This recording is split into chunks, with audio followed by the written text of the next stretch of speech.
함께 살펴볼 하나님 말씀은 창세기 15장 1절부터 5절까지 말씀입니다. 이후에 여호와의 말씀이 환상 중에 아브라함에게 임하여 이르시되 아브라함아 두려워하지 말라. 나는 내 방패요 너의 지극히 큰 상급이니라. 주 여호와여 무엇을 내게 주려 하리까? 나는 자식이 없사오니 나의 상속자는 이 다윗의 사람의 엘리에셀이라. 아브라함이 또 이르되 주께서 내게 씨를 주지 아니하셨으니 내 집에서 길린 자가 내 상속자가 될 것이니이다.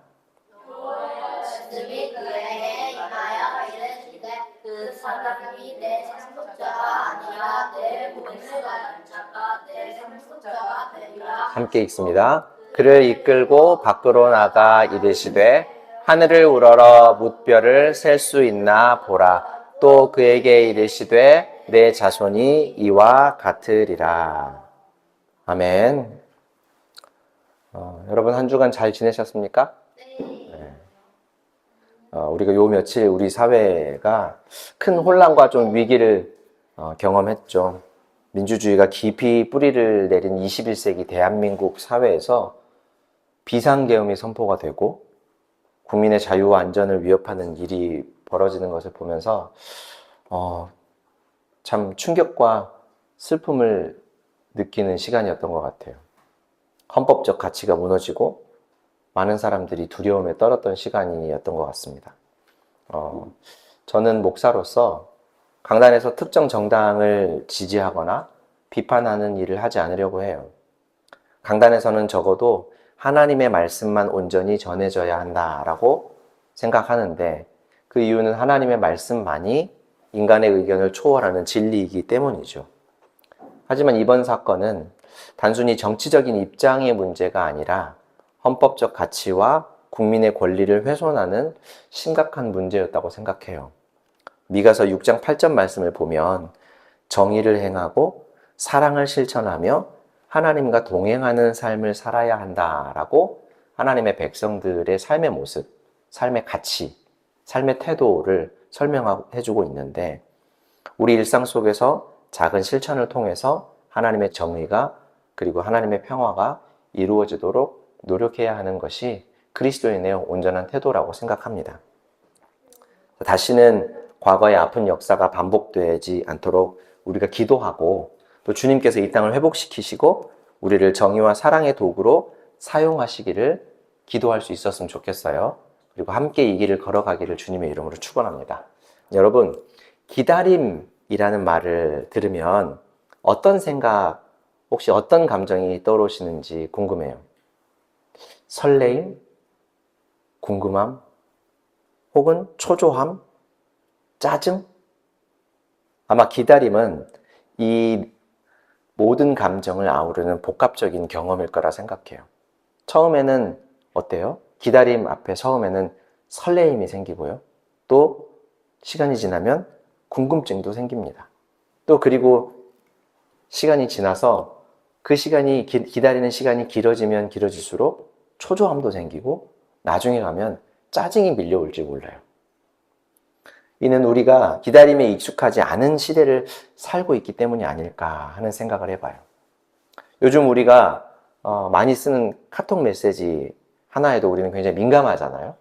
상대방이 내가 보낸 카톡을 읽었어요. 그리고 그 옆에 숫자 1이 지워졌습니다. 근데 답장이 없으면 어때요? 처음에는 무슨 말을 할까? 내가 보낸 이 글을 읽고 어떤 생각을 할까? 막 이러면서 설레임과 궁금함이 생기지만 시간이 점차 흐르면 흐를수록 금세 어때요? 초조해지기도 하고 짜증이 나기도 하죠. 분명히 내가 보낸 걸 읽었는데 왜 대답이 없지? 뭐지? 날 무시하나? 이런 생각이 들기 마련이죠. 우리 사회는 빨리빨리라는 문화에 굉장히 익숙해져 있고 새벽 배송도 일상화된 현실을 보면 아마 우리의 모습이 적나라하게 잘 드러나 있지 않을까 싶어요. 또 이런 현실이 우리의 성향을 또 부추기기도 하기도 하죠. 자, 이런 시대에 우리는 대강절이라고 하는 기간을 맞이했습니다. 성탄절을 기다리면서 그 의미를 되새기고 다시 오실 예수님을 기다리는 기간이 바로 대강절인데, 이 기간은 현대인들에게 어쩌면 답답하게 느껴지고 또 구시대적인 일처럼 느껴질 수도 있어요. 하지만 여러분, 기다림이라고 하는 것은 시대와 문화를 초월해서 우리 삶에 굉장히 중요한 것입니다. 기다림의 가치를 보여주는 예는 우리 일상에서 어렵지 않게 찾아볼 수가 있는데, 제철 과일을 기다리는 설레임이 아마 그 중에 하나일 것 같아요. 물론 요즘은 우리 시대가 기술이 굉장히 발달해서 딸기나 수박을 1년 내내 먹으려고만 하면 먹을 수 있지만, 제철 과일이 주는 맛과 기쁨은 아마 따라올 수 없는 것 같아요. 한여름에 먹는 시원한 수박의 달콤함, 시원함을 겨울에 재현할 수는 없지 않을까. 또 과육이 있고 달달한 딸기를 한 입 크게 베어 무는 그 기쁨을 아마 여름이나 아니면 다른 계절에 얻기는 쉽지 않나 싶어요. 그리고 또 하나의 예는 임신과 출산이에요. 아무리 기술이 발전해도 아이를 빨리 낳을 수는 없습니다. 아이는 10달 동안 엄마 뱃속에서 온전히 자라나야 비로소 건강하게 태어날 수가 있기 때문이죠. 기다림은 생명을 준비하고 받아들이는 과정에서 빠뜨릴 수 없는 중요한 일부예요. 그 어떤 부모도 아이를 기다리는 10달이 너무 길고 지루하다면서 우리 아이가 그냥 석 달 만에 나왔으면 하는 부모는 없을 거라고 생각해요. 석 달 만에 나오는 아이는 절대로 건강하게 태어날 수가 없기 때문이죠. 자, 성경에서 우리에게 가르쳐 주려는 기다림도 이렇습니다. 오늘부터 12월 한 달간은 하나님은 우리에게 기다림이라는 경험을 통해 무엇을 가르쳐 주시는지를 성경을 통해 알아가 보려고 해요. 우리가 한 번쯤은 들어봤을 혹은 잘 알 수도 있는 성경 인물이 오늘 본문에 등장하죠. 아브라함입니다. 한국인이든 미국인이든 유대인이든 국적과 상관없이 예수님을 믿는 그리스도인이라면 공통적으로 아브라함이라는 사람을 나의 믿음의 조상이다, 우리의 믿음의 조상이다 라고 부릅니다. 하나님께서 그의 삶을 통해 그와 우리에게 믿음이란 무엇인가를 가르치셨기 때문에 믿음의 조상이다 라고 부르는 것이죠. 다시 말하면 하나님의 아브라함의 전 생애를 통해서 하나님을 믿고 따르는 방법을 가르치셨고, 그에게 가르치셨고, 또 우리에게는 그의 삶을 통해 하나님을 믿고 따르는 방법을 가르쳐 주시기 때문입니다. 자, 그러면 하나님은 아브라함에게 어떻게 믿음을 가르쳐 주셨을까? 하나님은 아브라함과 약속을 하셨어요. 하나님은 아브라함에게 크게 세 가지 약속을 하셨는데, 첫 번째는 복에 대한 약속을 하셨습니다. 하나님은 아브라함에게 복을 주시고 그를 통해 모든 사람이 복을 받게 하시겠다라는 약속을 하셨어요. 이 하나님의 약속한 복은 우리가 흔히 생각하는 복이 아니에요. 하나님께서 모든 만물을 창조하시고 주셨던 복, 바로 생명을 말하는 것입니다. 그리고 우리가 생각하는 복들은 그 생명을 더 풍성하게 누릴 수 있도록 보조해주는, 돕는 여러 가지 하나님의 은혜의 부산물들이죠. 아브라함은 이미 생명을 가지고 있었는데 무슨 생명을 또 복으로 주신다고 하셨을까? 무슨 생명이냐면 바로 영원한 생명이에요. 즉, 구원받아서 영원한 하나님의 나라를 살아갈 영원한 생명을 주신다는 것이 하나님의 약속이시고, 그를 통해 모든 사람들이 생명을 얻을 것이라는 약속은 우리가 앞서 말한 것처럼 아브라함을 통해서 하나님께서 믿음을 가르쳐 주셔서 하나님의 백성들이 믿음으로 생명을 얻을 것이다 라는 것, 그 설명을 하고 있는 것이죠. 하나님께서 아브라함과 하신 세 번째 약속은 땅의 약속이에요. 하나님은 가나안이라고 하는 땅을 그와 그의 후손에게 주셔서 거기서 하나님의 나라를 이루고 살게 하시겠다라는 약속을 하셨습니다. 가나안, 하나님이 약속한 가나안은 지금의 시리아, 레바논, 이스라엘, 팔레스타인, 그리고 요르단에 이렇게 걸쳐 있는 비교적 길고 넓은 땅입니다. 아브라함은 실제 가나안에서 살았어요. 하지만 엄밀히 말하면 가나안 땅을 온전히 소유하지는 못했고, 훗날 모세의 후계자였던 이 여호수아를 앞세운 이스라엘 백성들이 가나안 땅을 점령해서 살았습니다. 하지만 또 그때도 그곳의 원주민들을 깔끔하게 다 정리하지 못하고 살았기 때문에 완전하게 이루어졌다라고는 말할 수 없어요. 자, 그리고 하나님께서 아브라함과 하신 두 번째 약속은 큰 민족을 이루는 것입니다. 여러분 눈치채셨는지 모르겠지만 첫 번째 다음에 세 번째를 했고 그 다음에 지금 두 번째를 소개하고 있어요. 순서를 정하는 게 뭐 별 큰 의미는 없지만 단순히 하나님께서 아브라함에게 하신 약속대로 하면 큰 민족에 대한 약속이 두 번째거든요. 근데 그 두 번째가 좀 중요한 약속이기 때문에 우리가 다루어 보려고 해요. 이 두 번째 약속은 아브라함 후손들이 큰 민족을 이루게 하시겠다라고 하는 약속인데 문제는 여러분 아브라함은 자식이 없었어요. 더 큰 문제는 그가 하나님의 약속을 받은 나이가 이미 벌써 75세였습니다. 이미 할아버지였어요. 물론 나이가 많은 할아버지가 가끔 이렇게 자녀를 낳는 경우를 우리가 보기도 하지만 아브라함의 경우는 좀 달랐던 것이 그의 나이가 75세였을 뿐만 아니라 그의 아내인 사라의 나이도 그보다 10살 어린 65세였기 때문에 이미 할머니였던 거예요. 그리고 성경은 그녀가 아이를 낳지 못하는 불임 여성이었다라고 설명을 하고 있습니다. 아니, 아내가 65세 할머니에 이미 불임이었고 아브라함이 75세 할아버지인데 하나님은 어쩌자고 자손을 주셔서 그 자손이 큰 민족을 이루게 하시겠다라는 약속을 하셨다는 말입니까? 제가 생각해도 상당히 난감한 일일 것 같아요. 근데 하나님이 어떤 분이십니까? 못하시는 일이 없는 전능하신 하나님이시고요. 한번 계획하고 결정한 일을 절대로 바꾸지 않으시는 신실하신 하나님이죠.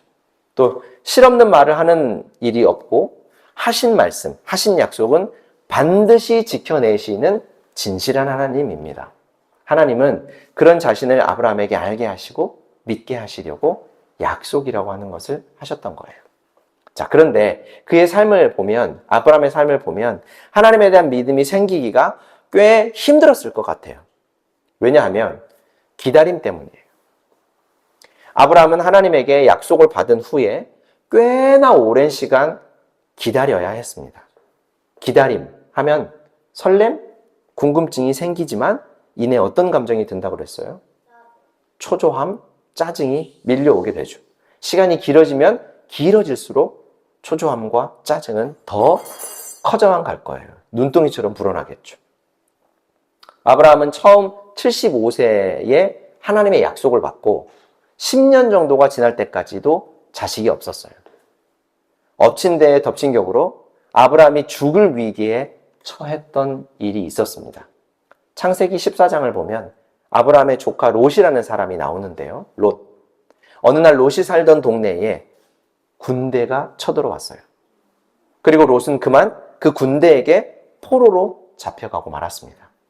아브라함은 핏줄이라고는 하나밖에 없는 이 롯이 포로로 잡혀갔다라는 소식을 듣고는 조카를 구하기 위해서 겁도 없이 다른 나라, 그것도 한 나라도 아니라 네 나라가 동맹을 이루어서 전쟁에 참전한 막강한 네 나라 동맹군 군대의 뒤를 뒤쫓기 시작했어요. 상당히 무모한 행동이죠. 아브라함은 한 나라의 왕도 아니었고요. 기껏해야 집에서 부리던 종 318명을 데리고 네 나라의 동맹군을 쫓아가기 시작했습니다.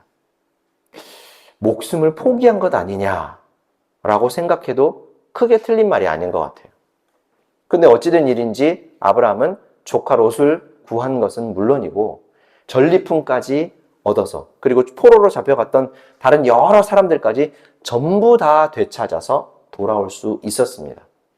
아브라함이 상대했던 네 나라 동맹군은 당시 그 지역에 악명을 떨치던 무시무시한 군대였었어요. 그래서 아마 그 누구도 자신들을 공격할 거라고 예상치 못했는데 갑자기 기습 공격을 해오니까 아마 적잖게 당황을 하게 되어 당한 게 아니었을까 생각을 해봐요. 하지만 그렇게만 보기에는 전력 차이가 너무나 컸습니다. 318명의 집안 사람들하고 네 나라 동맹군, 전문적으로 전쟁을 하기 위해 훈련된 군사들하고 싸우면 누가 이기겠어요? 당연히 군사들이 이기는 거죠. 그래서 그 다음을 보면 하나님께서 아브라함과 롯을 구하시고 도우셨다라는 것을 성경은 설명합니다. 그렇게 전쟁에서 무사히 돌아온 아브라함은 얼마 지나지 않아서 큰 두려움에 휩싸이게 돼요. 왜 그랬을까요? 분명히 네 나라 동맹군들이 복수하러 올 것이 뻔하다는 생각을 했기 때문이에요. 그렇잖아요. 다시 싸워도 질 것만 같은 상대라면 모를까. 알고 보니 상대도 안 되는 오합지졸 조무래기들이 우리를 쳤다라는 걸 생각하면 전열을 다시 가다듬고 할 것도 없이 바로 아마 그 다음날로 바로 쳐들어와서 이놈들을 다 섬멸해야 되겠다. 이런 생각하지 않았겠어요? 그래서 아브라함은 그것 때문에 벌벌 떨고 있었을 겁니다. 그때 하나님이 아브라함을 찾아오셔요. 아브라함아, 두려워하지 말아라. 왜 두려워하지 말라고 했을까요? 아브라함이 두려워하고 있었으니까 이런 말씀을 하는 거죠. 그러면서 하나님은 내가 너의 방패가 되어줄게. 내가 너의 전리품이 되고 내가 너의 전부가 되어줄게. 하나님의 말씀을 들은 아브라함은 질문합니다. 2절과 3절 말씀이 우리 같이 한번 읽어볼게요. 아브라함이 여쭈었다. 주 나의 하나님, 주님께서는 저에게 무엇을 주시렵니까? 저에게는 자식이 아직 없습니다. 저의 재산을 상속받을 자식이라고는 다마스쿠스 녀석 엘리에셀 뿐입니다. 주님께서 저에게 자식을 주지 않으셨으니 이제 저의 집에 있는 이 종이 저의 상속자가 될 것입니다. 아브라함이 이렇게 말씀드리니 저는 아브라함이 위기의 순간에 마음속의 본심이 불쑥 튀어나와 버렸다고 생각해요. 그는 분명히 두려웠을 겁니다. 왜요? 죽을까 봐요. 복수당할까 봐요. 그런데 단지 죽음이 두려웠다면 하나님 제발 좀 살려주십시오. 저 이렇게 죽기는 싫습니다. 제가 저를 위해서 전쟁을 했습니까? 조카를 구하고 다른 무고한 사람들을 구하기 위해서 전쟁을 했는데 하나님 그것 때문에 내가 목숨을 잃게 되면 죽게 되면 너무 억울하지 않겠습니까? 하나님 좀 살려주십시오. 이렇게 아마 살려달라고만 했겠죠. 그런데 아브라함이 한 말을 보세요. 제가 자식이 없는데 뭘 주신다고 한들 무슨 필요가 있습니까? 제가 죽고 나면 제 재산은 무조리 다 우리 집에 저 다마스쿠스 출신 종에게 돌아갈 게 뻔한데 뭘 더 주신다고 하십니까? 뭘 더 주셔봐야 아무런 소용도 없는 것 아닙니까? 라고 얘기하는 거죠. 이게 무슨 말일까? 하나님 저에게 자식 주신다고 약속하셨는데 그 약속 잊으신 거 아니에요? 제가 지금 죽게 생겼어요, 하나님. 죽는 건 어쩔 수 없다지만 죽을 때 죽더라도 제가 그동안 모아둔 재산을 물려줄 자식은 있어야 되지 않겠습니까? 하나님이 약속한 자식은 보고 죽어야 되지 않겠어요? 자식도 못 보고 하나님의 약속도 이루어지는 것을 못 보고 죽으면 너무 억울하잖아요. 라고 말하는 거예요. 하나님은 그런 아브라함에게 또 말씀하십니다. 4절, 5절 주님께서 그에게 말씀하셨다. 그 아이는 너의 상속자가 아니다.